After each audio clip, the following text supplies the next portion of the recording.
Titre premier, l'accès au juge compétent. Tout procès, du moins tout procès contentieux, a pour point de départ un litige. Litige compris comme un conflit de prétention sur un objet de droit. Autrement dit, le procès contentieux, suppose ce qu'on appelle une situation litigieuse qui doit être antérieure à l'acte du juge, à l'acte juridictionnel qui va solutionner le conflit. Acte juridictionnel dont on sait que c'est l'objet de l'instance judiciaire. Gérard Cornu, Jean Foyer, deux grands processualistes, ont défini ce litige un antagonisme, un conflit d'intérêts juridiques, c'est-à-dire l'exact opposé du contrat, qui est un accord de volonté sur un objet juridique. Pour que le juge ait vocation à juger, il faut donc avant tout que l'objet du litige soit juridiquement relevant. Autrement dit, qu'il naisse du droit, d'une incertitude sur l'interprétation, sur l'existence parfois de la règle de droit, sur sa signification, ou bien qu'il naisse du refus d'une partie au litige d'appliquer la règle de droit. En tous les cas, il faut un conflit qui soit juridiquement solvable, un conflit antérieur à l'intervention du juge. Dès qu'il en est ainsi, le juge est en principe fondé à résoudre le litige à la demande d'une des parties qui le saisira, et ce, par application du droit, en disant le droit, en faisant un acte de juridiction. Cet acte juridictionnel va donc solder le litige, et cet acte juridictionnel est la réponse apportée au juge, au droit qui appartient aux parties au litige d'obtenir une décision judiciaire, d'obtenir la solution de leur litige par intervention d'un acte juridictionnel. C'est dire que sous cette condition de juridicité, le litige donne naissance au profit de chacun des plaideurs à ce que l'on appelle techniquement un droit d'action. Il donne naissance au profit de chacune des parties à un droit d'obtenir décision du juge. Il s'agit donc, au sens exact du terme, d'un fait juridique, d'un fait créateur des faits de droit. Ce droit d'action qui résulte du litige se manifeste concrètement dans la demande et dans la défense en justice qui vont véhiculer les prétentions des plaideurs. Car l'action s'exerce nécessairement dans le cadre du procès. Mais de même que le litige préexiste à sa solution, et bien de même l'action en justice préexiste au procès, à l'instance. Ainsi qu'on y reviendra, l'action est dans la compréhension que s'en fait le Code de procédure civile un droit subjectif, le droit pour un plaideur de soumettre au juge ses prétentions afin qu'il les dise bien ou mal fondées. Ce droit d'action existe donc indépendamment de sa traduction procédurale, indépendamment de son exercice, indépendamment des demandes et des défenses qui peuvent être présentées en justice. Il reste que ce droit d'action se relie à des prétentions particulières, donc à un litige donné qui n'est lui-même que l'expression d'une liberté publique, d'une possibilité générale et abstraite d'action en justice. Possibilité générale et abstraite, liberté publique, avec laquelle le droit d'action ne se confond pas, quoi qu'en disent certains auteurs. Il s'agit alors de la liberté d'accéder aux tribunaux, ce qu'on appelle encore le libre accès à la justice. Et cette liberté apparaît à ce point fondamental dans notre société qui est volontiers processive, qui cultive les droits subjectifs, et bien que les pouvoirs publics font des efforts considérables pour la rendre effective en mettant à la charge de l'État tout ou partie des frais de justice qu'elle peut occasionner, en fonction naturellement des capacités financières des plaideurs. Mais une fois encore, le droit d'action ne se réalise dans les faits, ne se concrétise que par son exercice devant le juge. Et ce juge doit être compétent pour connaître des prétentions litigieuses qui lui sont soumises. Dans la pratique, la première question que doit se poser un plaideur ou son avocat, le plaideur titulaire du droit d'action, l'avocat qui l'assiste, qui le représente, c'est donc celle de l'identification de la juridiction compétente pour connaître du litige auquel il convient de donner solution. Cela justifie de traiter cette question en liaison avec l'étude du droit d'action, même si, c'est vrai, en pure logique, elle relève davantage de la théorie de la juridiction, de la fonction juridictionnelle. Chapitre 1er, le libre accès à la justice. Des auteurs classiques, Visiose, Japio en particulier, ont défini l'action justice, le pouvoir objectif, abstrait, général et permanent de saisir les tribunaux. Et cette même idée se retrouve avec des variations à des degrés divers dans la doctrine contemporaine sous la plume de certains auteurs. Pourtant, Motulski, dont on sait l'importance de la pensée, elle a directement inspiré en bonne part le Code de procédure civile, et en tous les cas l'article 30 de ce code que l'on retrouvera tout à l'heure qui définit l'action en justice, eh bien Motulski a montré que cette thèse confond, de manière en vérité difficilement acceptable, l'action avec le libre accès aux tribunaux.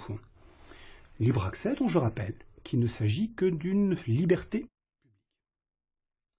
L'accès aux tribunaux est reconnu indistinctement à chacun d'entre nous, indépendamment de toute émission de prétention actuelle. C'est une notion antérieure à l'action en justice.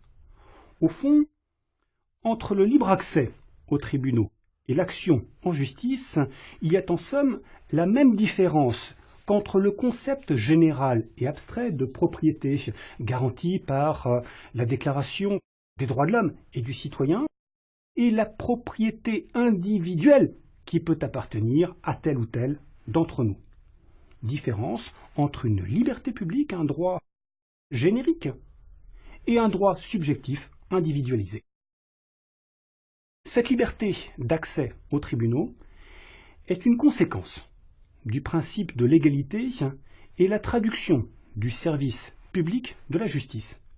Tous les citoyens doivent avoir un accès libre et égal à la justice. Et il en résulte que toute entrave à cette liberté serait contraire à la Constitution, en même temps qu'à la Convention européenne des droits de l'homme et des libertés fondamentales.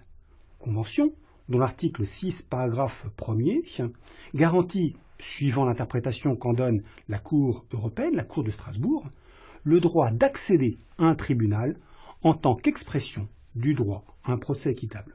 C'est ce qui résulte en particulier d'un arrêt très célèbre de la Cour de Strasbourg du 21 février 1975, arrêt Golder. Il reste que notre société ne se contente plus aujourd'hui d'une proclamation, d'une affirmation incantatoire de la liberté d'accès aux tribunaux. Elle veut une garantie effective, une garantie concrète de tous les instants de cette liberté d'accès. Et cela passe par la mise à la charge de l'État de tout ou partie des frais de justice, suivant les ressources, l'état de fortune des justiciables. C'est la question des frais de justice. Section première, les frais de justice. L'un des trois grands principes du service public de la justice est le principe de la gratuité, avec le principe de la permanence, il n'existe plus de vacances judiciaires, et le principe de l'égalité. Ce principe de gratuité doit cependant être bien compris. Il signifie que les plaideurs n'ont pas à payer leur juge, ce qui est un des grands acquis de la période révolutionnaire qui a mis fin de ce point de vue au système des épices. Le principe de gratuité signifie aussi qu'il n'est plus perçu en principe de droit de timbre et d'enregistrement sur les actes des procédures judiciaires. Cependant, ce principe de gratuité de la justice n'est plus tout à fait vrai aujourd'hui. En raison de la disette budgétaire, de la nécessité de financer certaines réformes, le pouvoir exécutif a en effet restauré des droits de timbre, ce qui a fait dire un auteur non sans humour que face à la crise, la justice est un vrai. Concrètement, à la suite de la suppression des avoués, dont je rappelle qu'ils étaient des auxiliaires de justice, chargés en appel avec monopole de la représentation des parties dans les procédures où la représentation était obligatoire. Et bien avec la suppression de ces avoués, un décret du 28 septembre 2011 a instauré 2 taxes. D'abord, une taxe de 35 €, prévue à l'article 1635 bis Q du Code général des impôts. Cette taxe de 35 € était destinée à contribuer au financement de l'aide juridique que l'on retrouvera tout à l'heure.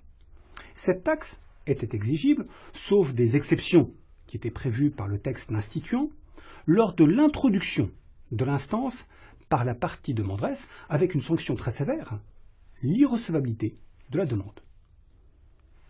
La seconde taxe, prévue cette fois à l'article 1635 bis P du même code, le Code général des impôts, était d'un montant de 150 € cette fois. Elle était affectée au fonds d'indemnisation de la profession des avoués. Il s'est agi, en effet, de trouver le financement de l'indemnisation que l'État a dû verser aux avoués lors de leur disparition pour perte de leurs charges publiques.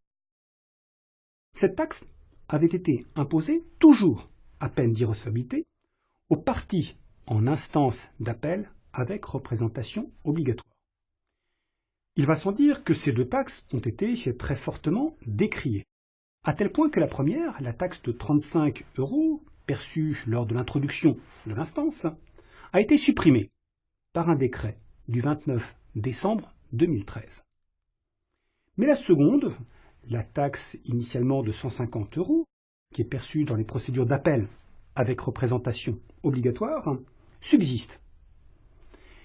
Elle est censée être temporaire, mais sa durée a été prolongée jusqu'au 31 décembre 2026. Et elle a même été augmentée pour passer à 225 € avec la loi de finances pour 2015, loi du 29 décembre 2014. C'est dire que la justice est en réalité de moins en moins gratuite.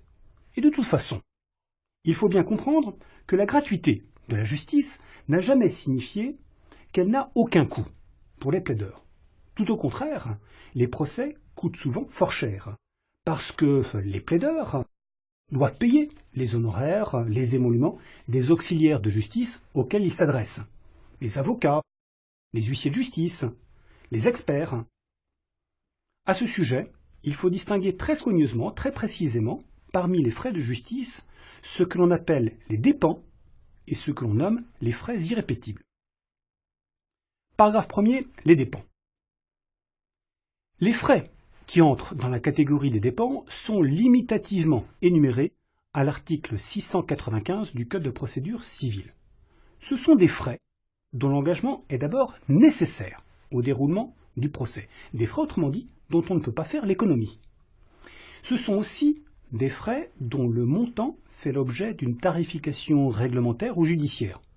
Et il existe une procédure spécifique de liquidation des dépens. Constituent en particulier des dépens au sens de l'article 695. Les droits, les taxes, les redevances, les émoluments perçus par les secrétariats des juridictions, les indemnités des témoins, la rémunération des techniciens, dont je rappelle que l'avance doit être faite par le plaideur qui sollicite la mesure d'instruction, les débours tarifés encore. Également les émoluments des officiers publics ou ministériels, dans la mesure évidemment où ils subsistent et où leur ministère est obligatoire.